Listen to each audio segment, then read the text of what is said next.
Donald Trump est de retour. Donald J. Trump is now President of the United States. President Obama. Oh, Jesus Christ! I'm so pissed off! God damn it! You guys know that my husband turned Republican this term. I think I'm gonna sleep with his friends. I think that's the only way. Certains dansent dans les rues alors que d'autres crient au désespoir. Mais honnêtement, ça change quoi pour vous? Probablement absolument rien. Donc dans cet épisode, nous n'allons pas parler politique, mais vous allez découvrir les 7 secrets du président. Vous allez découvrir comment Donald Trump a créé Donald Trump. Ça sera beaucoup plus intéressant et utile que s'attarder sur des choses sur lesquelles vous n'avez absolument aucun contrôle. En tout cas, je trouve. Rappelez-vous que si vous voulez changer le monde, la première chose à faire, c'est vous changer vous-même. Et justement, ça tombe bien, parce que vous aimiez Trump ou pas, une chose est sûre, ces 7 secrets controversés pourraient bien vous donner les clés pour accumuler du pouvoir et un niveau de succès que personne n'aurait imaginé possible. Alors restez bien jusqu'à la fin, parce que justement le 7e secret est sûrement le plus important de tous. Ah oui, et voilà comment la vidéo va se dérouler. Pour chaque secret, vous allez découvrir plusieurs séquences de Donald Trump en pleine action. Et ensuite, on fera un débrief pour chacun des secrets. C'est parti. Secret numéro 1. Massacrez vos adversaires. Beaucoup de gens sont morts, et beaucoup d'autres vont mourir, à moins qu'ils ne deviennent beaucoup plus intelligents. Vous avez utilisé le mot intelligent? Alors vous avez dit que vous êtes allé à Delaware State, mais vous avez oublié le nom de votre université. Vous n'êtes pas allé à Delaware State. Vous avez été diplômé. Parmi les derniers de votre classe, ou presque. N'utilisez jamais le mot intelligent avec moi. N'utilisez jamais ce mot. Oh, lâche-moi la grappe. Parce que vous savez quoi, il n'y a rien d'intelligent chez vous, Joe. En 47 ans, vous n'avez rien fait. Avez-vous entendu sans rire? C'est le rire d'une personne folle. C'est le rire d'une personne folle. C'est le rire d'un lunatique. Je trouve que Jeb est une très bonne personne, mais il a très peu d'énergie. Je n'ai pas l'habitude de ce genre de personne. Une seconde. Non, je ne disais pas, écoute, Jeb. Laisse-moi parler. Ah bien, plus d'énergie ce soir. Non. J'aime ça. C'est vraiment bien que quelqu'un avec le tempérament de Donald Trump ne soit pas en charge de la loi dans notre pays. Parce que vous seriez en prison. Savez-vous quel est l'objectif premier dans un débat? Normalement, c'est que 2 personnes confrontent leurs idées pour s'enrichir mutuellement, affiner leurs arguments et potentiellement changer d'avis. Malheureusement, dans 99% des cas, ce n'est pas ce qui se passe. Le but devient souvent d'humilier son adversaire plutôt que d'apprendre de lui. Il est donc crucial de reconnaître dans quel type de débat vous vous trouvez. Si l'objectif de la personne en face de vous est de vous humilier, oubliez immédiatement les arguments solides. Quand vous réalisez que la personne en face de vous n'a aucune volonté de réellement réfléchir et remettre en question ses idées, et que son seul but est de prouver que vous avez tort et que vous êtes stupide, détachez-vous complètement du sujet de fond et prenez cette conversation un peu plus à la légère. Justement, pour vous aider à mieux définir si vous êtes dans un débat toxique ou enrichissant, voilà 2 types de comportements qui pourraient vous indiquer que la personne avec qui vous discutez essaye de vous la faire à l'envers. Premier comportement, l'attaque personnelle, souvent indirecte d'ailleurs. Au lieu de discuter du sujet, on attaque la personne qui porte l'argument. Par exemple, il faut vraiment être limité pour ne pas comprendre la différence entre... Ah, vous pouvez dire ce que vous voulez, mais par exemple, identité de genre et expression de genre. Vous êtes bête ou quoi? Dans cet exemple, la personne n'essaie pas d'échanger, mais elle tente de vous discréditer sans avoir à répondre à vos questions. Cela détourne l'attention du sujet et tente de vous déstabiliser émotionnellement. Dès qu'il y a une attaque personnelle, sachez que vous n'êtes pas dans un débat, mais dans un clash, et que le but de la personne avec qui vous échangez n'est rien d'autre que de vous humilier. Il y a aussi les arguments d'autorité. Exemple, j'ai suivi des cours de sociologie à l'université, donc l'écart de nos connaissances rend cette discussion totalement inutile. Cette approche repose sur la crédibilité d'une figure d'autorité, dans ce cas l'université, pour imposer une idée, plutôt que sur la validité de l'argument lui-même. En gros, c'est un raccourci qui permet de gagner du temps dans un débat quand on n'a pas d'argument à apporter, et c'est aussi souvent un moyen de mettre fin à la discussion en se montrant supérieur à notre interlocuteur. Il faut savoir que Donald Trump utilise énormément d'arguments fallacieux et il s'en défend très bien également. La raison pour laquelle ces arguments fallacieux fonctionnent plutôt bien, c'est que ça a tendance à déstabiliser émotionnellement votre adversaire. On va plutôt dire votre interlocuteur. Mais il faut malgré tout noter que ce n'est pas productif en ce qui concerne le sujet du débat. Mais peu importe, la question c'est comment gagner lors d'un débat toxique. Encore une fois, et selon moi, par le détachement et la rigolade. Bien sûr, si le sujet du débat vous tient particulièrement à cœur, vous pouvez aussi mettre en lumière les méthodes douteuses et les arguments fallacieux que votre interlocuteur utilise contre vous. Mais cela sera presque toujours inutile car il trouvera presque toujours un moyen de changer de sujet pour sauver les apparences, sachant que son seul but était de se mettre en valeur et paraître supérieur à vous. D'ailleurs, si vous voulez la liste complète des arguments fallacieux pour être mieux préparé lors de votre prochain désaccord, je vous ai fait une fiche avec une liste de tous les arguments fallacieux que vous retrouvez dans la description. Secret numéro 2. Acceptez le conflit. Êtes-vous prête? Êtes-vous prête? Puis-je parler? Oui, c'est quoi possible? votre réponse? Est-ce possible? J'aimerais que vous répondiez à ma question. Ok, c'est très simple à C'est répondre. pour ça que je voulais poser. C'est très simple. Vous êtes une personne dégoûtante. Ça, je peux vous le dire. Pour une raison ou une autre, vous avez un esprit fermé. Je ne sais pas pourquoi. Peut-être pourriez-vous me le dire. Non, Monsieur Trump, j'ai l'esprit fermé aux preuves qui ne sont pas fondées. J'ai l'esprit fermé aux déclarations qui sont faites sur d'autres personnes en général. Vous serez très embarrassé allez à dans une 2 ans, émission monsieur. de radio et vous dites « Maintenant, des Indiens ivres veulent venir ici et ouvrir un Je restaurant. » n'ai pas dit ça, monsieur. Citez-moi. Je n'ai pas dit ça. Un instant, je vérifie. Qui a dit ça? Qui a dit ça? J'aimerais une excuse immédiatement, parce que je n'ai pas dit ça. Je me suis trompé. C'est une erreur, effectivement. Ce n'est pas vous qui avez dit ça. D'accord. Pourrais-je avoir une excuse? Oui, vous pouvez avoir des excuses. Merci, monsieur. Êtes-vous prêt pour des questions difficiles? Vous allez être juste. Oui, je vais être juste. Soyez juste, c'est tout. Mais vous êtes d'accord avec des questions difficiles? Non, je ne suis pas d'accord pour Vous des n'êtes questions pas difficiles. d'accord avec des Je veux qu'elles questions soient difficiles. justes. Vous ne posez jamais des questions difficiles à Biden. J'aimerais que vous interviewez Joe Biden comme vous le faites avec moi. Quand je l'ai vu sortir de son magasin, et il marchait avec une glace à la main. Et la question que les médias lui ont posée, c'est... Mr. President, what did you order? Chocolate chip. Vous savez, je ne voulais pas ce type de colère comme ça. Bien sûr que si. Non, je ne voulais pas. Bien sûr que si. Non, ce n'est pas le Eh bien, cas. vous avez abordé beaucoup de sujets qui... Eh bien, j'ai dit que j'allais Elles ont vous été poser abordées de des manière questions inappropriée. difficiles. Dès le début. Mais Non, votre première affirmation, ça a été « ça sera des questions difficiles ». Vous ne posez pas Comment des questions ça? difficiles à Joe Biden. On ne lui a jamais posé une question difficile. d'accord, mais oubliez-le une minute. Non, mais vous avez commencé avec moi. Vous êtes président. Excusez-moi, Vous Leslie. êtes Vous avez président commencé et- avec moi. Votre première déclaration a été « êtes-vous prêt pour des questions difficiles ?» Ce n'est L'êtes-vous? pas une façon de parler. Ce n'est pas une façon de parler. Je pense qu'on en a assez avec cette interview ici. Ok, c'est assez. Allons-y. Vous savez Ce ne quoi? peut pas être une invasion. Honnêtement. Ce ne peut pas être une Honnêtement, invasion. Je pense que vous devriez me laisser diriger le pays. Vous dirigez CNN. Et si vous le faisiez bien, vos audiences seraient bien meilleures. Eh bien, laissez-moi vous Ok, poser une c'est question. assez. J'aimerais vous demander ce Ici, que vous pensez allez-y. de... Monsieur le Président. C'est assez. Monsieur le Président. C'est assez. Êtes-vous inquiet de C'est la assez. situation? Eh bien, il est dit que... C'est assez. Pardon, madame. Monsieur le Président. Excusez-moi, c'est assez. Monsieur le Président, n'êtes-vous pas inquiet Ici, que... allez-y. Écoutez, s'il vous plaît, Monsieur le Président. Monsieur le C'est Président, assez. êtes-vous Posez le inquiet micro. des accusations possibles dans cette enquête? Monsieur le Président. Mr. President. Je vais vous le dire, CNN devrait avoir honte d'avoir une personne comme vous qui travaille pour eux. Vous êtes une personne impolie et mauvaise. Vous ne devriez pas travailler pour CNN. Voulez-vous que Whitaker contrôle Robert Mueller? Quelle question stupide. Quelle question stupide. Mais je vous regarde souvent, vous posez beaucoup de questions stupides. Savez-vous quel est le pilier central pour forcer les autres à vous respecter? Selon moi, c'est d'aimer le conflit, ou en tout cas d'accepter pleinement le conflit. Si vous regardez autour de vous, ceux qui fuient constamment le conflit tolèrent bien souvent des manques de respect exagérés. Ces manques de respect arrivent justement parce qu'une personne préfère éviter le conflit plutôt que d'établir ses propres limites. A l'inverse, ceux qui n'ont pas peur du conflit finissent rarement par y être impliqués. Et ils obtiennent naturellement plus de respect. La question c'est pourquoi? Tout simplement parce que les gens qui vous entourent perçoivent immédiatement si vous êtes quelqu'un qui va fuir ou accepter le conflit.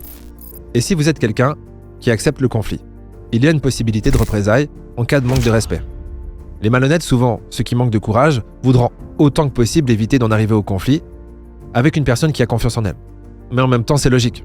C'est plus facile d'abuser d'une personne qui se laisse faire. Et c'est d'ailleurs pour ça que la meilleure arme contre le manque de respect est de ne pas avoir peur du conflit, voire même de l'aimer.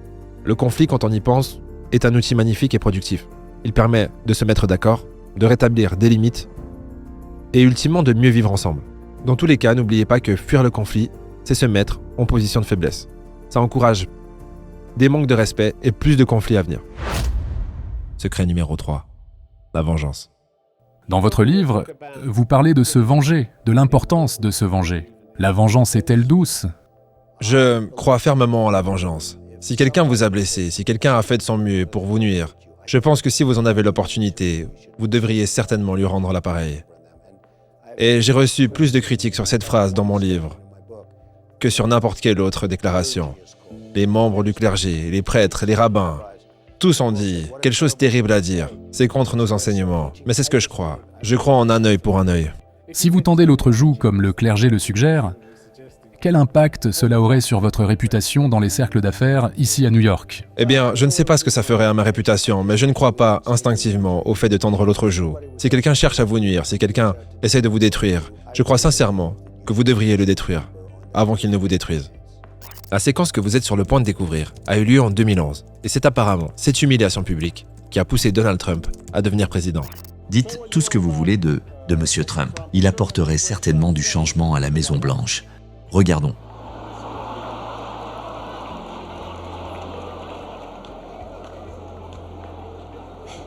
Donald Trump dit qu'il va se présenter à la présidence en tant que républicain, ce qui est surprenant puisque je pensais qu'il se présentait pour plaisanter.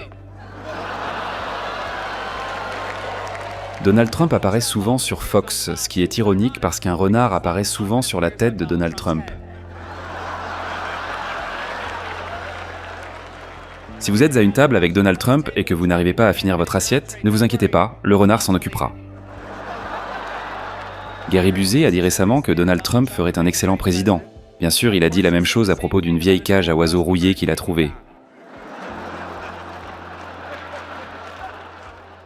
Donald Trump a récemment dit qu'il a une excellente relation avec les Noirs. Bien que sauf si les Noirs sont une famille de Blancs, je parie qu'il se trompe.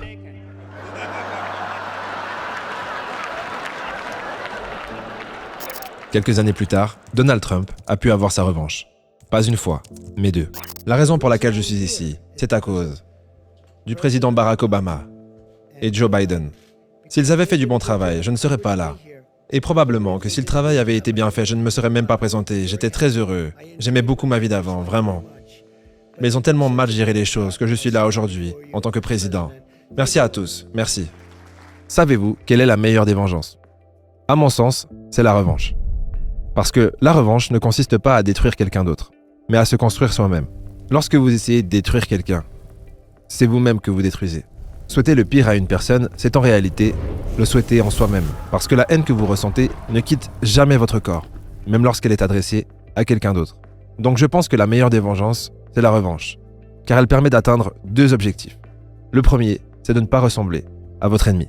Comme l'a dit Marc Aurèle, la meilleure des revanches est de ne pas ressembler à celui qui nous a blessés. Et le second point, c'est que lorsque vous travaillez sur votre revanche, vous améliorez votre qualité de vie. Pour ceux qui ne vous aiment pas, pour ceux qui vous ont fait du mal, la pire chose qui puisse leur arriver, ce n'est pas que vous soyez activement en train de les détester, car cela les nourrit et leur donne de l'importance. La pire chose pour ces gens qui ont profité de vous, c'est que vous les oubliez totalement et que vous vous focalisiez sur l'amélioration de votre propre vie, malgré ce qu'ils vous ont fait. La meilleure chose à faire lorsqu'on est blessé, c'est de ne pas le montrer à celui qui jouit de notre malheur. N'offrez votre colère qu'à ceux qui le méritent vraiment, autrement dit aux gens que vous aimez et qui vous aiment en retour. Ça peut sonner bizarre dit comme ça, mais si vous faites la nuance entre agressivité et colère, vous verrez que ça fait sens. Dans tous les cas, je trouve que Donald Trump a plus incarné la revanche que la vengeance, et ça lui a été totalement bénéfique au final. Secret numéro 4. La passion. Monsieur Trump, que vous manque-t-il dans la vie? Vous avez 33 ans et vous valez déjà tout cet argent. Et vous dites que vous ne voulez pas valoir des milliards. Non, vraiment pas. Je veux juste rester occupé, rester actif et être intéressé par ce que je fais. Et c'est tout ce qui compte pour moi dans la vie. Je ne cherche pas à amasser d'énormes sommes d'argent. Je veux simplement profiter de la vie. Si l'argent vient avec, tant mieux. Parfois dans la vie, pour réussir, souvent, très souvent, vous devez suivre votre instinct. Vous devez suivre votre intuition. Vous le devez. Vos parents peuvent vous dire que vous avez tort. D'autres peuvent vous dire que vous avez tort, mais vous devez le faire. Et en parlant de ça, vous devez aimer ce que vous faites. J'ai vu tellement de situations où des gens très talentueux échouent parce qu'ils faisaient quelque chose qu'ils n'aimaient pas. Ils ont échoué. Mais vous savez, si vous aimez ce que vous faites, vous travaillez plus dur. Mais ce n'est pas du travail. Je pense qu'il faut aimer ce que l'on fait. Si vous aimez ce que vous faites, vous réussirez. En général. Si vous n'aimez pas ce que vous faites, ça sera presque impossible de réussir. Souvent, les gens pensent à tort qu'ils doivent trouver ce qu'ils aiment, comme si la passion était innée. En réalité, la passion se cultive. Prenons les jeux vidéo. Vous n'êtes pas né avec une passion pour un jeu en particulier. Mais en y jouant, vous devenez addict et vous développez naturellement cette passion.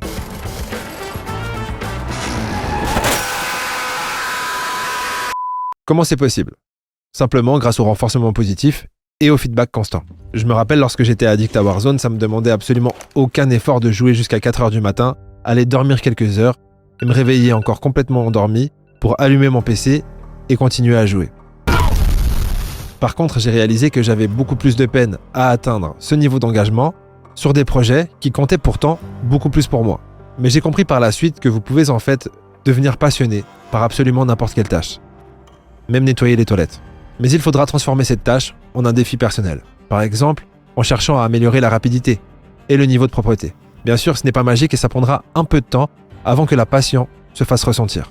C'est un peu comme commencer une nouvelle série. Au début, vous devez vous concentrer et persévérer, mais avec le temps et la familiarité, vous vous attachez à l'histoire et aux personnages. Et à ce stade, ça ne vous demande absolument plus aucun effort de regarder 5 saisons de suite en un week-end. C'est la preuve que quand vous aimez quelque chose, vous devenez beaucoup plus efficace. Et bien c'est pareil pour vos projets. En faisant l'effort initial de travailler régulièrement sur votre projet, vous développez ce biais de familiarité qui finit par donner plus de sens et de plaisir à la tâche en question. D'autant plus si vous y ajoutez un système de renforcement positif. Autrement dit, si vous célébrez chaque petite victoire et que vous ayez un feedback constant. Autrement dit, vous suivez vos progrès attentivement. Donc dans la vie, le défi n'est pas de trouver sa passion, mais de la cultiver dans un domaine pertinent, en utilisant un système de renforcement positif et de feedback constant. Bien sûr, dans la majorité des cas, un domaine pertinent serait un domaine dans lequel vous avez une aisance naturelle. Comme l'a dit Tony Robbins, la clé du bonheur, c'est le progrès. Et je trouve qu'on pourrait aussi dire que la clé de la passion, c'est le progrès. Secret numéro 5, la persévérance. L'une des choses les plus importantes, ne jamais abandonner. N'abandonnez jamais. Vous savez, j'ai fréquenté une grande école, la Wharton School of Finance, et j'y ai rencontré beaucoup de gens. Certains dirigent aujourd'hui des grandes industries, des personnes très intelligentes. Mais j'ai aussi vu des gens très brillants ne jamais réussir aussi bien que d'autres. Parce qu'ils n'avaient pas cette détermination, ils n'avaient pas cette capacité de ne jamais abandonner. Je ne sais pas si c'est un talent inné ou un trait de caractère, mais ce que je sais, c'est que vous ne pouvez pas abandonner. J'ai vu tant de gens abandonner, alors que s'ils auraient tenu un tout petit peu plus longtemps, ils auraient réussi. Je l'ai tellement vu. J'ai vu certains des esprits les plus brillants au monde échouer, simplement parce qu'ils capitulaient. Ils abandonnaient, simplement. Ils n'arrivaient pas à tenir bon. Ils ne supportaient pas la pression. L'une des choses en ce qui concerne faire ce qu'on aime, c'est que ce n'est pas du travail, et donc vous n'abandonnez pas automatiquement. C'est beaucoup plus facile de ne pas lâcher. Mais vous ne devez jamais baisser les bras. Maintenant, vous devez tout de même avoir de la flexibilité. Vous ne pouvez pas forcément dire « je n'abandonnerai jamais ». Vous devez être capable de contourner et chevaucher. Vous n'avez pas à traverser un mur en béton. Si vous pouvez le contourner, passer en dessus, ou quoi que ce soit, vous devez avoir de la flexibilité. Vous devez toujours être capable de changer de chemin un petit peu, même si c'est pour atteindre la même destination. Mais n'abandonnez pas. Dans les années 90, vous avez affronté la possibilité de tout perdre. En fait, sur le papier, vous aviez pratiquement tout perdu. J'ai fait face à la possibilité de tout perdre. Et je suis retourné travailler. Je me suis concentré. J'ai concentré mes énergies mentales et toutes mes énergies. Vous n'avez jamais pensé à abandonner? Non, je pense que l'une des raisons pour lesquelles j'ai vraiment réussi, et encore plus que dans les années 80, c'est à cause de ce petit mot, appelé persévérance. Je ne me suis pas arrêté. Dans les faits, c'est plutôt un long mot. C'est un long mot quand on y pense. Mais je ne me suis pas arrêté. Et j'ai persévéré. J'ai affronté beaucoup de difficultés. Et j'ai trouvé une phrase, survivre jusqu'en 95. C'était au début des années 90. Et il s'est avéré que c'était juste. Parce que le monde a changé, l'économie a changé. Et il y avait une tactique de survie jusqu'à cette certaine année. Et en 1995, les choses ont commencé à changer. Mais en fait, ça a vraiment commencé à changer pour moi presque immédiatement. Parce que je suis retourné travailler, j'ai reconcentré mes énergies. J'ai toujours cru en la pensée positive.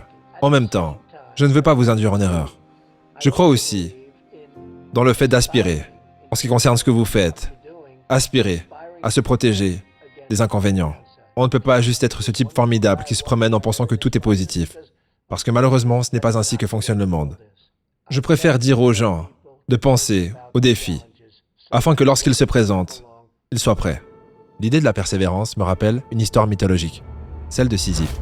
Imaginez un homme condamné à pousser une énorme pierre jusqu'au sommet d'une montagne, tout ça pour l'avoir roulé jusqu'en bas, à chaque fois. À première vue, cela semble absurde, une tâche sans fin, un effort éternellement voué à l'échec. Mais en creusant un peu, on découvre que l'objectif n'est peut-être pas de pousser la pierre jusqu'au sommet, mais de devenir quelqu'un qui peut faire face à l'impossible sans se décourager. C'est cette volonté de défier l'impossible qui forge votre mental et transforme chaque échec en une victoire sur vous-même. La persévérance à son apogée, c'est justement continuer à s'obstiner, même quand on a l'impression de faire face à l'impossible.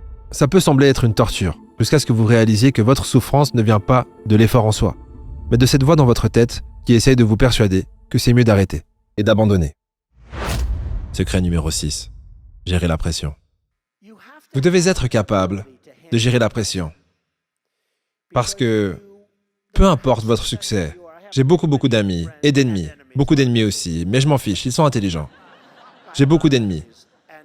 Et j'ai observé les gens, et je l'ai vu plusieurs fois. Les gens qui peuvent gérer la pression, peuvent être entrepreneurs, peuvent réussir. Maintenant, j'ai des amis qui sont vraiment intelligents, mais ils ne peuvent pas gérer la pression. Dans ce cas-là, ils devraient travailler pour quelqu'un d'autre, bien faire leur travail et avoir une belle vie, il n'y a rien de mal à ça. Parce que j'en arrive à penser que c'est quelque chose d'instinctif, la capacité de gérer la pression. Et vous savez, quelqu'un m'a dit un jour, « Donald, tu es si beau. » Vous croyez ça? J'adore cette personne. Tu es si beau. Comment as-tu fait pour réussir à rester si beau avec toute cette pression? Et j'y ai vraiment réfléchi. Vous devez vous rappeler que ça n'a pas d'importance. Dieu compte. Votre famille compte. Ça n'a pas d'importance. Et vous savez, il y a des gens qui disent « Je dois réussir, je dois réussir ». Ils ne réussiront jamais, c'est trop fou. Ils ne peuvent pas penser correctement. Vous devez être capable de vous dire, en quelque sorte de vous dire, que rien n'a vraiment d'importance en dehors des vraies choses. Votre famille, votre foi, etc. J'ai remarqué qu'il est très courant de nos jours de s'auto-diagnostiquer HPI ou hypersensible. Se dire hypersensible, ce que j'ai fait pendant des années, c'est quelque part justifier une incapacité. En essayant de se mettre un badge d'honneur, pour moi, c'est plus difficile parce que je suis hypersensible. Mais je pense que c'est une erreur de faire ça. Que vous soyez hypersensible ou non, cela n'a plus ou moins aucune importance. Se cacher derrière une étiquette ne vous aidera aucunement et tenter de justifier une incapacité ne vous rendra pas plus capable. Imaginez vous baladez en forêt et d'un coup quelqu'un vous attaque à la hache comme ça. Il se met au-dessus de vous, là vous lui dites « Non arrête, je suis hypersensible !» Et là ça n'a aucune importance, tout le monde s'en fout que vous soyez hypersensible. Bien sûr, il y a des personnes qui sont naturellement plus aptes à faire face à la pression que d'autres. Mais comme dans tous les domaines, je pense sincèrement que le travail acharné l'emporte toujours sur le talent. Autrement dit, ce que vous faites au quotidien a plus d'importance que vos prédispositions. Si aujourd'hui vous vous retrouvez à avoir de l'anxiété sociale et vous n'osez pas dire bonjour à un inconnu dans la rue, vous êtes dans un cas extrême, eh bien peut-être que ce qui vous aidera, c'est justement de ne pas justifier cette anxiété par une forme d'hypersensibilité liée à votre fonctionnement comme s'il était figé, mais plutôt de vous dire que l'exposition progressive vous permettra de surmonter n'importe quelle peur, que vous soyez hypersensible ou non. Et c'est la meilleure approche selon moi. Si aujourd'hui vous avez du mal à faire face à la pression, sachez que dans quelques semaines, voire quelques mois, cela pourrait être totalement différent si vous vous exposez progressivement à ce qui vous fait peur. Pour ceux qui sont vraiment au point de départ et qui stressent rien qu'à l'idée de s'exposer progressivement à ce qui leur fait peur, sachez que vous pouvez commencer par la visualisation pour ensuite vous exposer dans le monde réel à ce qui vous fait peur progressivement. L'idée c'est que si vous n'osez pas dire bonjour, vous osez au moins regarder quelqu'un et lui faire comme ça. Et ensuite, petit à petit, vous allez surenchérir jusqu'à embrasser des étrangers dans la rue. D'ailleurs, à ce sujet, je vous apprends à faire des visualisations guidées et personnalisées ultra puissantes en moins de 10 minutes en utilisant l'intelligence artificielle dans la formation NeuroIA. Le lien est dans la description. Secret numéro 7. Le narcissisme. Ok, question. Oui, allez-y. Bien sûr. Elle est choquée que je l'ai choisie. Elle est comme dans un état de choc. Non, je ne pense pas. C'est tout bon, je sais que vous ne pensez pas, vous ne le faites jamais. Excusez-moi? Non, allez-y. Allez-y. Gagner, c'est facile.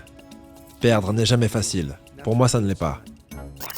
Si vous regardez Monsieur Pillsbury, la plus grande autorité sur la Chine, il était dans une bonne émission. Je ne mentionnerai pas le nom de l'émission. Et il disait que la Chine a un respect total pour Donald Trump et pour le cerveau très très grand de Donald Trump.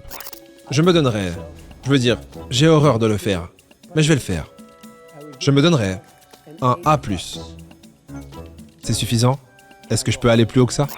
Je crois vraiment que les 100 premiers jours de mon administration ont été à peu près les plus réussis de l'histoire de notre pays. Il n'y a personne de plus grand ou de meilleur en matière militaire que moi. Personne n'aime la Bible plus que moi. Il n'y a personne qui respecte les femmes plus que moi. Personne ne peut le faire comme moi. Personne ne connaît mieux le système que moi.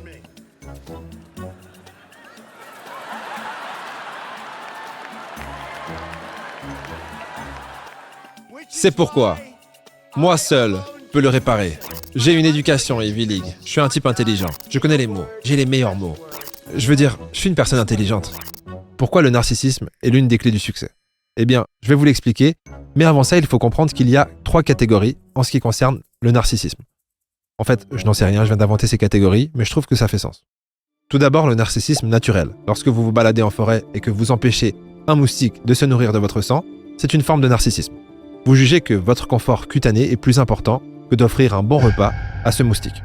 Deuxième catégorie, le narcissisme pathologique, où vous faites valoir vos intérêts largement en dessus de celui des autres, et où vous avez un sentiment d'importance exagéré.